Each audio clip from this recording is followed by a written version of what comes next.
सभी छात्रों को मेरा प्रणाम। कबीरदास जी भाग 2 में आप सभी का स्वागत है। हम पहले भागों में देखा था कि कबीरदास जी ने पहले दोहे में ज्ञान मार्ग पर चलने की सलाह दी थी। अगर भगवान को पाना है तो ज्ञान मार्ग अपनाना होगा, तभी मोक्ष की प्राप्ति होगी। और दूसरे दोहे में बताया है कि ढूंगी साधु के बारे में बताया है कि अगर आप साधना करते हैं, भक्ति करते हैं और गुफा में जाकर बैठते हैं, तो जब प्रकृति की आपत्ति आती है तब तुम क्यों वहाँ जाकर छुप जाते हैं। इसी तरह उन्होंने बताया है। अभी दूसरे भागों को शुरुआत करते हैं।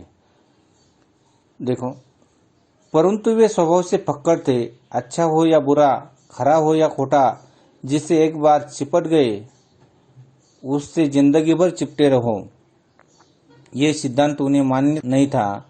वे सत्य के जिज्ञासु थे और कोई मोह ममता उन्हें अपने मार्ग से विचलित नहीं कर सकती थी।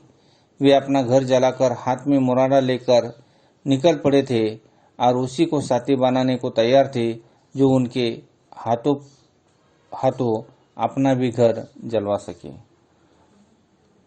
कबीरदास जी ने यहाँ हमें बताया था कि उनका स्वभाव फक्कड़ था। फक्कड़ यानी मस्त। अच्छा हो, बुरा हो, खरा हो, खोटा हो, एक बार वे चिपट गए तो उससे जिंदगी भर चिपटते रहना ये उन्हें मान्य नहीं था। विज्ञान के जिज्ञासु थे।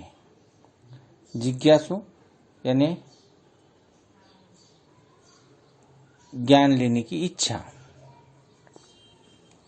और इसलिए उन्होंने खुद अपने हाथ में मुरादा यानी मशाल लेकर पहले अपने घरों की जो अंधश्रद्धा है वो मिटा डाली और अकेले वो समाज को सुधारने के लिए निकल पड़े। जो उनके साथ आए उन्होंने भी अपना घर जलवा दिया, यानी अपने घर को छोड़ दिया या घर वालों ने उसे निकाल दिया। यही बात उन्होंने यहाँ बताई है। तो दोहा देखो, हम घर जा रहा अपना लिया मुरादा हाथ, अब घर जारो तासू का जो चले हमारे साथ। कवि कहते हैं कि ज्ञान की मशाल मुरादा मैंने अपने बुरे विकारों को जलाकर शरीर शुद्धि के साथ आत्म शुद्धि की है।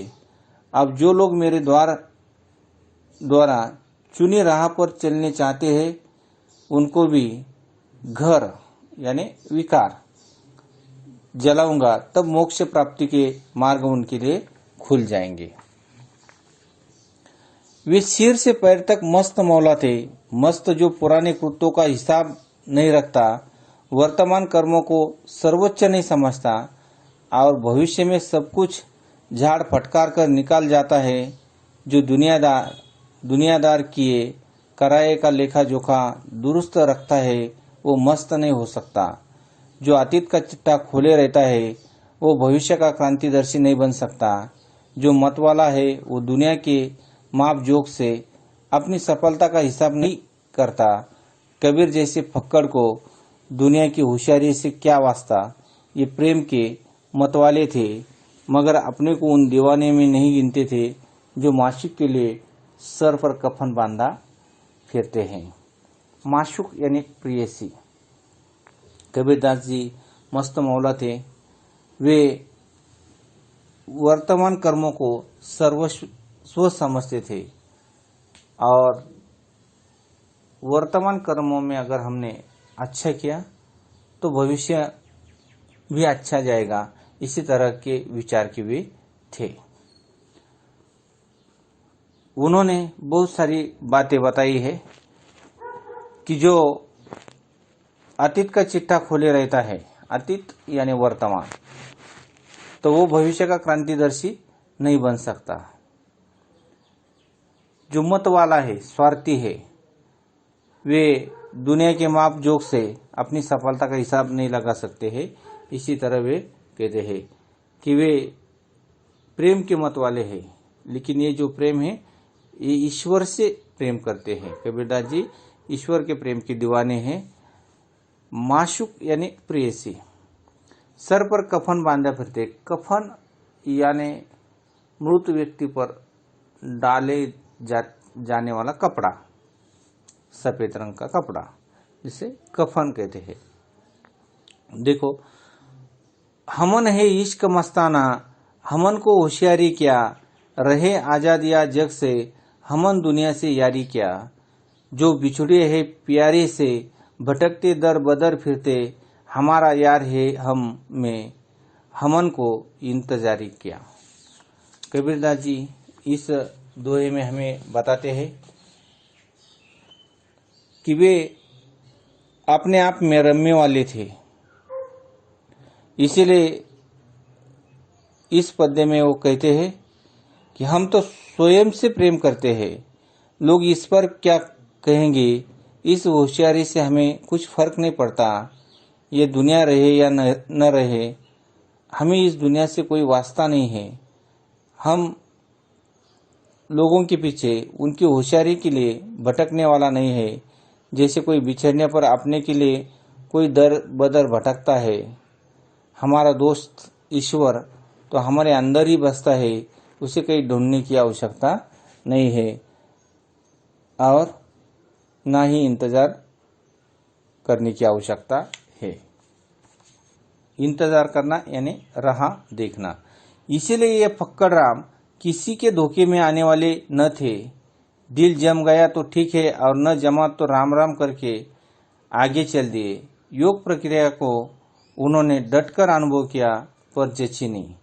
जचना यानी अच्छा लगना, स्वीकार करना। योग प्रक्रिया जो है भक्ति साधना में, तो वो उन्हें अच्छी नहीं लगी। उन्हें यह परवाह न थी कि लोग उनकी सफलता पर क्या क्या टिप्पणी करेंगे। उन्होंने बिना लाग लपेट के, बिना झिझक और संकोच की ऐलान किया, आसमान का आसरा छोड़ प्यारे, उल्टी दे घट अपन जी, तुम आप में आप तहकीक करो, तुम छोड़ो मन की कल्पना जी। कवि हमें बताता है, कल्पना में जीने वाले शारीरिक और मानसिक स्वास्थ्य को ही अंतिम सत्य मानने वालों को वास्तविकता का ज्ञान कराने की कोशिश करते हैं। कबीरदास जी हमें बताते हैं कि हे मनुष्य, आसमान में जीना छोड़कर अपने आप स्व पहचान की जांच पड़ताल करेंगे तो सब कुछ पाओगे। बाह्य ज्ञान से कई गुना महत्वपूर्ण बात आत्मज्ञान की है, इसीलिए कल्पना में जीना छोड़ दो। आसमान अर्थात गगन, चंद्र की परम ज्योति, जो वस्तु केवल शारीरिक व्यायाम और मानसिक श्रम दमादि का साध्य है, वह चरम सत्य नहीं हो सकती। केवल शारीरिक और मानसिक कवायद से दिखने वाली ज्योति जड़ चित्त की कल्पना मात्र है, वह भी बाह्य है। कबीर ने कहा कि आगे चलो, केवल क्रिया बाह्य है, ज्ञान चाहिए, बिना ज्ञान के योग व्यर्थ है। तो वे ज्ञान के समर्थक थे। अगर योग क्रिया भी करेंगे तो ज्ञान के साथ करेंगे तो भगवान की प्राप्ति होगी। इसी तरह कबीरदास जी ने हमें यह बताया है।